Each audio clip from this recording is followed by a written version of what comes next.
提到印度，你諗到嘅可能係，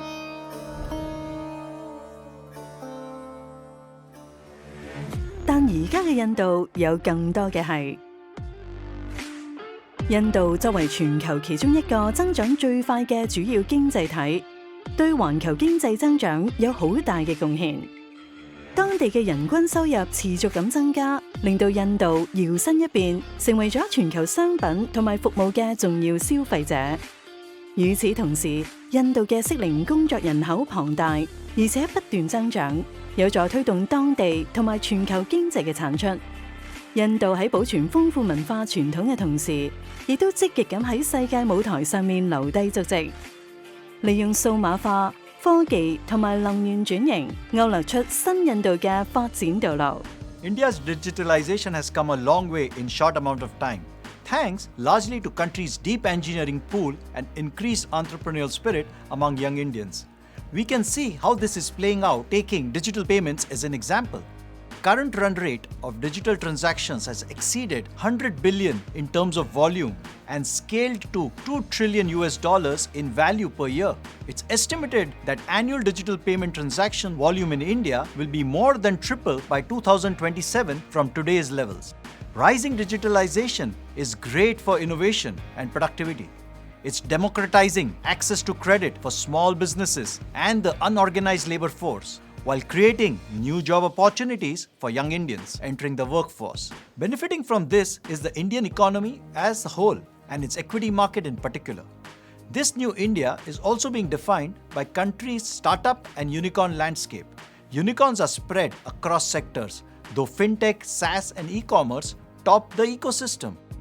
Despite last year's slowdown in the emergence of new unicorns, a trend that was seen globally amid rising interest rates, India's unicorns are now valued at around $350 billion or 11% of its market capitalization. That's higher share than in the US and China. Another important theme is energy transition, which is estimated to be an investment opportunity worth more than $720 billion in 10 years. This is strongly backed by the government's commitment to lowering carbon emission and the supportive regulatory environment. We also see the technology sector as key to this new India. This not only includes IT services, but also pharma, electronics, and high-tech manufacturing. Together, these areas form new growth engines that would help India become the world's third largest economy in just 4 years' time. India's new growth engines have already helped to structurally change the country's balance of payment situation. We have been seeing a much improved current account balance, which means that in relation to the rest of the world, India's economy is more resilient than before.